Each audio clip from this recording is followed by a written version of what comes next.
Good afternoon. Thank you for tuning in to The Burning Truth. I am your host, Casey Hendrickson. Want to thank R&B Car Company, locations in South Bend, Warsaw, and Fort Wayne. Go to rbcarcompany.com. Let them know I sent you too, please. Okay, Veterans Day was a couple of days ago, and I used to have a tradition on Veterans Day that I would give a gift to my fellow veterans, but this time specifically for Vietnam veterans. I would do this every single year. And see, I've been in this business for over 20 years now, and I think that I have done it on or around Veterans Day probably 18 of those years, maybe 17.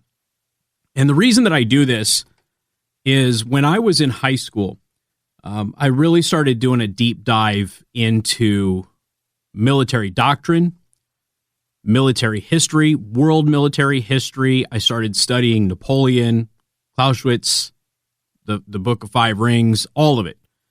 Sun Tzu, obviously. I was preparing for my career in the United States military, which I expected to be in for the entirety of my life. I didn't expect to live beyond 30, the whole thing. Life takes a lot of twists and turns, ladies and gentlemen. If you're younglings out there, just understand that whatever your plan is right now may very well not be what ends up happening to you, and that is okay. So I started diving into stuff, and I wanted to go ahead and look at Vietnam. And obviously, when I was younger, this is really Vietnam was the thing that was covered the most. It was the thing that we had the most images of. World War II really hadn't been fully thrust in front of the American entertainment complex, if you will. We didn't have a lot of, massive blockbuster movies and stuff like that were coming out at the time. So it was all Vietnam stuff, Full Metal Jacket and, that sort of thing. And so I started diving into it. Now, at this point, I had conflicting ideas in my head. I had my history of, we'll just call them, I guess, teachers, and, of course, the propagandists out there telling you the thing that you've all heard. The United States lost in Vietnam. That's what you were told. But I always had something else going around in my head. My grandpa, who I credit with giving me my patriotism when I was, 3 or 4 years old. He told me once, he goes, America's lost battles, but we've never lost a war. And he went into some explanation about some of it. I don't remember what he said. I was too young, but I always remembered that line. So in my head, I'm like, Grandpa told me we never lost a war. And then everybody else is telling me we lost Vietnam. I'm going to dive into this thing. Let's just go through the whole conflict and figure out what actually happened. So I did that. And I made an amazing discovery.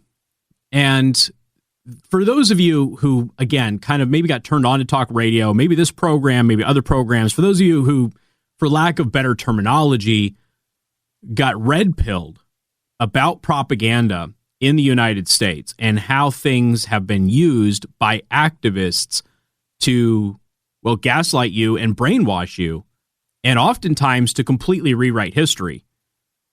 These are the things that happen after Vietnam. It actually happened during Vietnam. One of the funnest days I ever had on the radio was when I cracked the microphone. This is way back in my early radio career. I cracked the microphone and I told everybody that Walter Cronkite was a communist. And a lot of people, to say that they were ticked off would be an understatement. A lot of hate mail, a lot of angry phone calls and everything else. Now, I was basing that off of Walter Cronkite issuing a public statement that Americans should lose the right to vote because they chose to vote for George W. Bush, which is a pretty communist thing to say. But also because Walter Cronkite's most famous report in his so-called storied news media career was when he went on national television, which became international television, and said, this war is unwinnable in Vietnam. Now, for those of you who don't know, when Walter Cronkite, who at the time was the most trusted news person in the United States, probably the Western world, when he said that, it resonated with the American people. People who are sitting there watching a war on TV with this new gadget known as a television. It's the first conflict that anybody had been able to sit there and watch every single day while you had your TV dinner with your TV trays and you watch TV during dinner while sitting on the couch in the living room, something that had never been done in previous generations. And they were sitting there, and this was the man that they trusted. Walter Cronkite was the man that they trusted. And he just told them that Vietnam was unwinnable. He said that, and his broadcast was actually played for the leaders of the Viet Cong and the North Vietnamese, the Soviets, the North Koreans, the Cubans. They all got it. You realize this is something that I think is important for everybody to know. The North Vietnamese were about to surrender. They were about to surrender. And Walter Cronkite made that broadcast. A lot of people don't know that. It's this little tiny tidbit of world history. Do you know why that they were going to surrender? Now, for those of you who are unaware, there was no major battle lost by the United States in the Vietnam conflict. There were small battles. People often get the Battle of Dien Bien Phu mixed up with the French battle. The French lost. We did not. We won. Same place, similar circumstances. The French lost. We won. Okay? The reason that the North was about to surrender is because Walter Cronkite was issuing his report about the Tet Offensive. The Tet Offensive was atypical for the North Vietnamese. The NVA and the Viet Cong were able to work together, coordinate a massive, nationwide, coordinated attack. What most people in academia don't tell you is that the Tet Offensive, while it showed that the NVA and the Viet Cong could work together and could coordinate and could launch a coordinated offensive, it was also a massive failure. The Tet Offensive failed to achieve a single goal for the North. There was a couple of spots that were really hairy, or a couple of spots that American and South Vietnamese forces had to really bite down and dig hard to be able to win those battles, but they did. So the Tet Offensive had just been launched. This is basically the North Vietnamese and the Viet Cong coming together and saying, listen, this ain't going well for us. We've got generations of people that are dying. We're getting slaughtered by the Americans. We have got to do something. Folks, the Tet Offensive was their last Hail Mary. And it failed. Until Walter Cronkite turned on that camera, held that microphone up to his pudgy little face, and said this war is unwinnable. That put a second wind in the North Vietnamese and the Viet Cong, and they continued to fight for many more years. That angered me. It should anger you now. As time has gone forward, we have realized that Walter Cronkite was not exactly an honest man, as many people in American news media history were not. We've learned way more about additional things that he lied about, fabricated, or just plain got wrong. But as egregious as that was,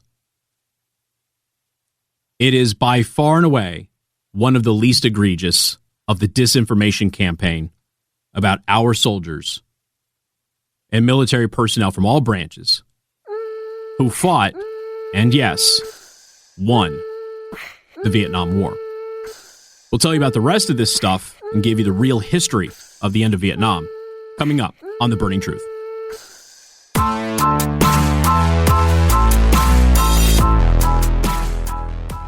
And good afternoon. Thank you for tuning in to The Burning Truth. Once again, I'm your host, Casey Hendrickson. Don't forget, you can find me online on your favorite social network, except for Facebook, because I'm banned there. All the cool kids are. At Casey the Host on X, on Truth Social, Instagram, TikTok even, because I'm starting to do TikToks again. All of that. So if you're on any of those platforms, follow me at Casey the Host. Also, my website is btmedia.news. Please sign up for my free newsletter. So we're talking about the Vietnam War. Veterans Day was a couple of days ago. I didn't get an opportunity to do my annual tradition for Veterans Day and giving a gift to my Vietnam veteran listeners out there, but I really wanted to do it this week, and I wanted to make sure that I did it today. So we just went over how Walter Cronkite prevented the North Vietnamese from surrendering in 1968. The North Vietnamese had just launched a coordinated offensive with the Viet Cong called the Tet Offensive. The Tet Offensive was a massive failure. It was their last Hail Mary to try and win the conflict. They failed. And as a result, the North was about to give up until Walter Cronkite turned on his camera and his microphone that night. And, well, not that night specifically, because the Tet Offensive lasted more than one day. But he said, this war is unwinnable. That gave fire into the North Vietnamese, the Viet Cong, the Soviets, the Cubans, the North Koreans, anybody else who was helping in that conflict, that they could win the public relations war and they could outlast the American political system, and eventually the United States would leave. So that's exactly what happened.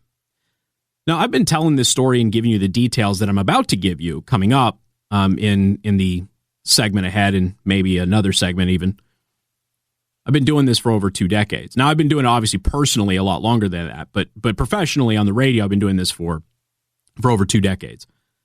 And you know what's amazing to me is that in spite of all of this not being buried, not being secret, not being hidden, being well documented, well acknowledged, well written about by prestigious academic institutions and military history institutions all over the world, I run into people every time I give this information who will go, not true, nuh-uh, no, we lost. Except America didn't lose the Vietnam War. We actually won our Vietnam War. Now, some of you are asking, well, the North invaded the South, and the South is no longer around, so how did we win? We'll get to that. Don't worry. I assure you, there's a very good explanation. But I've been doing this alone, folks. That's the thing that drives me bonkers. I've had listeners, I've had other people and bloggers and a couple of historians reach out to me and like kudos me over the years for doing this segment. But by and large, there really isn't anybody else in the news media or any media at all that has ever picked up this torch and ran with it. And I had this amazing experience a couple of months ago.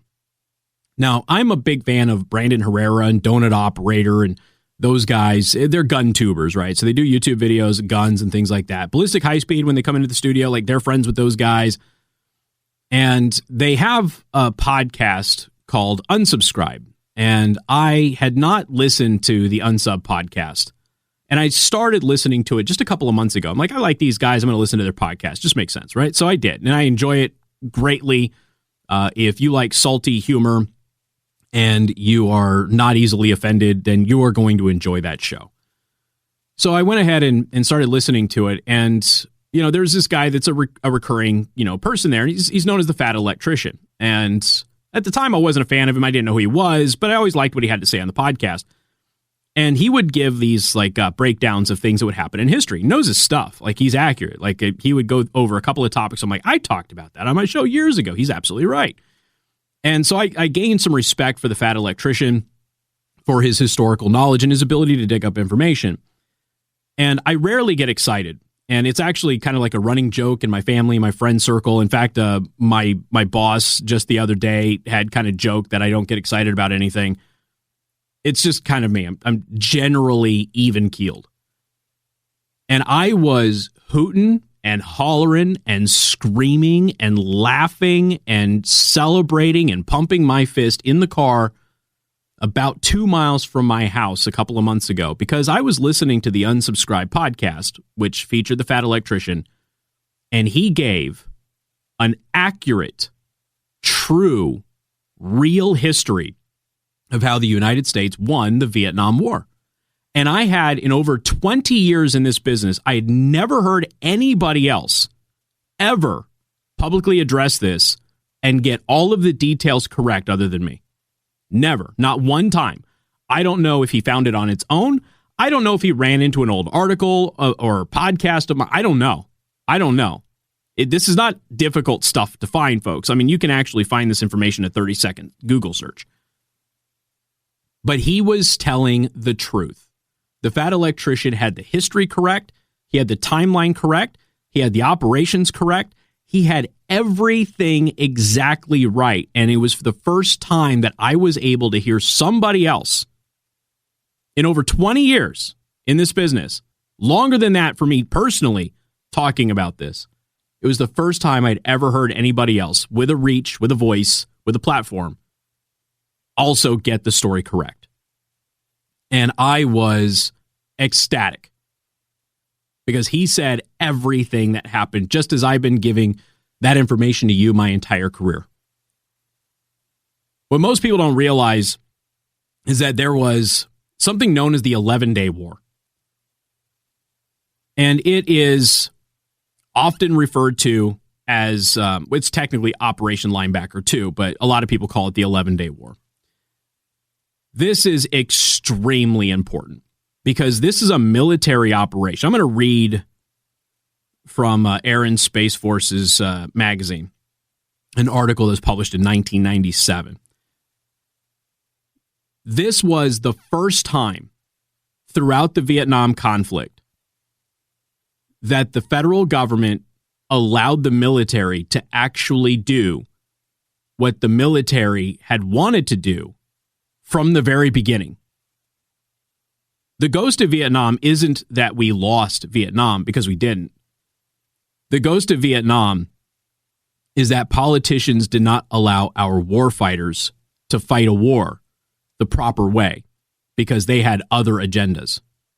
Sound familiar? That's the ghost of Vietnam. We lost thousands of people that needn't be lost because politicians played games with our military's lives.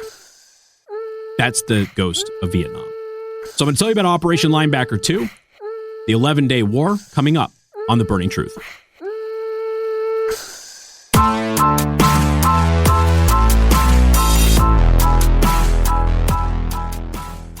Good afternoon. Thank you for tuning in to The Burning Truth. Once again, I'm your host, Casey Hendrickson. Do want to thank R&B Car Company, locations in South Bend, Warsaw, and Fort Wayne.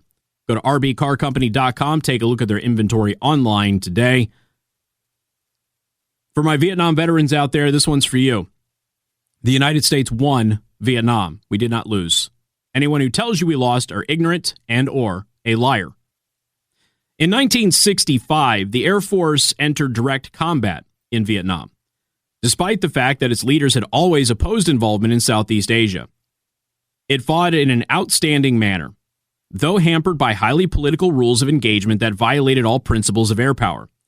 As it fought, the Air Force gathered the expertise that it needed to combat an enemy whose strength grew year by year, fueled by virtually unlimited support from the Soviet Union and China. In December of 1972, 25 years ago, next month, this is again an article written in November of 1997, the intransigence of the tough and resilient North Vietnamese foe finally exposed the total failure of gradualist war policy set in motion years before by President Lyndon B. Johnson and the Secretary of Defense, Robert S. McNamara. In fact, the North's thorough defeat of South Vietnam's forces convinced Hanoi that it need not seriously pursue peace negotiations with the United States in Paris. This is all about the Paris Peace Accords. Again, this is 1972. Military victory was within its grasp, talking about the North Vietnamese. Now, again, this is after the Tet Offensive. Okay? They were going to surrender in 1968, 1969. Walter Cronkite's the reason the North did not. For Washington, the situation was bleak. The process of Vietnamization and U.S. military force withdrawal had reduced the American ground presence to about 26,000 troops.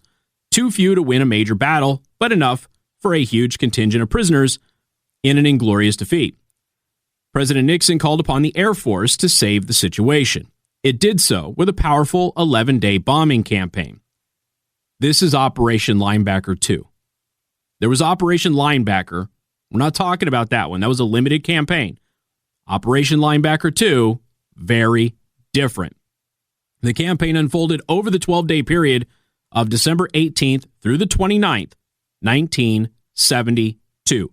Please keep that year in the back of your mind. 1972. It is extremely important. Because there was a one-day stand down on Christmas Day, the operation came to be known by many as the 11-Day War. 7 years late. When Nixon gave the order, the Air Force collectively saluted and went to work, pleased at last to be carrying out the strategy that it had been advocating from the very start. Concentrated, sustained air attacks against the enemy heartland. In 1965, that enemy heartland had been virtually defenseless and could have been attacked at will. Now, after a huge buildup, it was shielded by the most extensive and strongest integrated air defense system in the entire known world. The size and strength of those defenses were so great that many believed the B-52 heavy bomber, backbone of the Air Force's long-range force, would not be able to survive encounters with it. By 1972, North Vietnam had amassed a defense that included 145 MiG fighters, 26 SA-2 guideline surface-to-air missile sites, 21 in the Hanoi area, a heavy concentration of anti-aircraft artillery, and a complex overlapping radar network that served an efficient and many times redundant command and control system.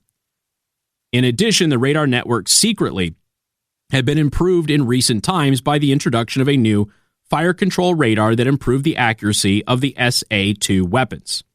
All previous air campaigns, including the initial Operation Linebacker carried out in May and October of 1972, were limited, designed to interdict the overland routes by which the North resupplied its regular units and Viet Cong forces operating in South Vietnam. Linebacker II was to be different. The intent was to destroy all major target complexes in the Hanoi and Haiphong areas, using two distinct types of efforts, both of which had to contend with the monsoon season. An all-weather force of heavy B-52s and smaller F-111 attack aircraft would bomb by night, while tactical aircraft would continue to press daytime attacks. Now, I'm not going to sit here and give you the full details of all of this, okay? What you need to know is that Operation Linebacker II was what the Air Force had wanted to do from the very beginning when there were no air defenses in North Vietnam. But now, North Vietnam was the most defended airspace in the entire world. And the Air Force was being tasked with finally doing what the Air Force had wanted to do 7 years prior. And they did. This, for the first time, was a non-restricted air offensive into the north, targeting the capital, targeting every major target, every defense, every factory, everything, every supply route. That was the goal. Again, they have tons of details here. This is Air and Space Magazine, 1997. The North Vietnamese leaders had expected a U.S. air attack, but they were shocked by the intensity of the assault on December 18th. Reacting swiftly, the forces of the North used their SAMs effectively and quickly began to concentrate their efforts on the post-target turn. They then talk about some of the losses that happened early in the campaign. And there were some losses, folks. This is a major battle. There's no doubt about that. They go through some of those details and everything else, and that's in the article if you want to look at it. On the final day of the campaign, day 11, on December 29th, the USAF crews, both bombers and support, were at the peak of their form while the enemy was in obvious distress, able to fire only a total of 23 surface-to-air missiles. Where once they had salvoed 6 SAMs at a time, they now were reduced to individual snapshots. They were almost out of missiles. Their MiGs were shut down, and their radar and communication links were disrupted. In short, they were at the mercy of the United States. The U.S. had proved decisively that B-52s, supported by tactical air assets, were an effective force able to meet and defeat the enemy. In the miserable prisons in which they were held, American prisoners of war experienced an unimaginable elation at seeing their brutal captors frightened and suddenly very polite to them. The result of Linebacker II was exactly what had been predicted by those who had advocated full application of air power against North Vietnam: a military victory. More coming up on The Burning Truth.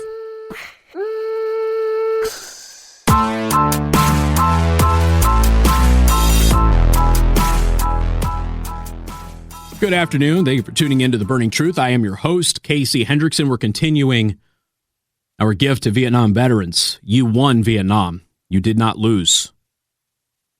We're talking about Operation Linebacker II, often known as the 11-Day War. This was the first time the United States had allowed the Air Force to be off of its leash and actually do what the Air Force had wanted to do, well, and kick the crap out of the North Vietnamese and the Viet Cong. And that's exactly what they did. So much so that POWs, American prisoners of war in the North, saw their captors frightened, scared, and suddenly being very polite to them. The result of Linebacker II was exactly what had been predicted by those who had advocated full application of air power against the North Vietnamese: a military victory. The badly shaken North Vietnamese accepted that the war was at a stalemate. They returned to the negotiating table in Paris, and they signed the Paris Peace Accords on January 27th, 1973. So Linebacker II happened in 1972, December. The Paris Peace Accords were signed by the North in 1973. Within 60 days of signing the Paris Peace Accords, 591 American POWs were released and back in the United States. You know what else gets left out, even in this article? What you may not know is that when the North Vietnamese came to the peace table and signed the Paris Peace Accords on January 27th of 1973, they accepted every single one of our terms without restriction. Now, let me just ask you a pretty basic question, ladies and gentlemen. Common sense question. Forget about what your teachers or your parents or your grandparents or some pundit or some 20-something who doesn't know anything about any of this. Forget about what they have told you about Vietnam. Let me just ask you just a basic common sense question. When you're in the middle of a conflict, you've never won a major battle against the enemy. The enemy finally takes all of their rules of engagement restrictions off, destroys every bit of your infrastructure, demoralizes your entire force, eliminates your air force, eliminates your supply route, destroys your surface-to-air missile capability and your air defenses, and has left you completely reeling. So much so that you come back to the peace table and you sign whatever piece of paper they give you with their terms on it. When, in the course of human history, has that not been called a victory? Exactly. We bombed them into submission. Their infrastructure was completely destroyed. Their military was decimated. Their air force destroyed. They had no ability to defend themselves from future operations like this. They knew they were done. For the second time during the American-Vietnam conflict, the North Vietnamese knew they were finished. But this time, there was no Walter Cronkite to give them emotional support. As soon as Hanoi signaled that it wished to resume peace negotiations, Linebacker II raids immediately ceased. Some in the Air Force argued that that was a mistake. If the United States continued the attacks they maintained, North Vietnam would have to accept a military defeat. True. Instead, they secured at the peace table a political victory that they would, in due course, translate into a full-scale military conquest of South Vietnam. Now, I agree it was a mistake to stop. Should have kept going. Hey, guess what? We made that mistake in Iraq too, didn't we? sorry, it's starting to look like we're beating up on these guys, and the American public and the global population may not like that we're just slaughtering the Iraqis here on the highway to hell. So we stopped. And then we had to go back into Iraq in a much more dangerous situation years later. And yes, we had to go back in. You can argue about the timeline of when we went back in, but we were always going to go back to war with Saddam Hussein. It was always going to happen. So the North Vietnamese were bombed into submission at the end of 1972. They signed the peace treaty in January of 1973. January 27th, 1973. The last U.S. combat troops left South Vietnam March 29th, 1973. So they signed the peace deal in January, and 2 months later, all U.S. combat troops are out of that country. Now, there's advisors, there's trainers, so yes, you got some special forces there helping to train the South Vietnamese and that sort of thing, but there are no combat units in Vietnam for the United States. Do you know why? Because we bombed our enemy into submission, and they came to the peace table and accepted all of our terms. That's why. So we pulled all of our troops out, started making the South Vietnamese put forth the efforts to defend their own country. The North, after all, had been completely and totally decimated. So once again, bombed into submission December 1972. Signed the peace treaty accepting all of the United States' terms in January of 1973. 2 months later, the end of March of 1973, all U.S. combat troops leave Vietnam, no longer to remain at all. Well, what about those images that we saw on TV, Casey? What about the evacuation of Saigon? What about the fall of Saigon? So the last combat troops left Vietnam for the United States in March of 1973. Do you realize it took 2 years for the North Vietnamese to rebuild, resupply, and get prepared for war again? And that's exactly what they did. 2 years after we bombed them into submission, into accepting our terms for peace. 2 years after the last combat troops from the United States left the country, North Vietnam relaunched an additional brand new offensive with a brand new war 2 years after we left the conflict against the South Vietnamese. We were not there fighting. We had people in Saigon for training purposes, logistical purposes, and of course, because we always maintain an embassy there. Saigon fell 2 years after we bombed the North Vietnamese into submission and accepting our terms for peace. South Vietnam lost a third Vietnam conflict, folks. The French lost the first. We won the second.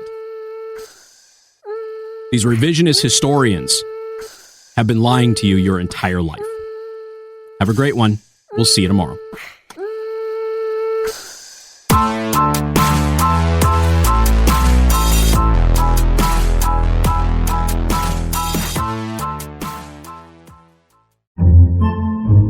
Podcasts by Federated Media.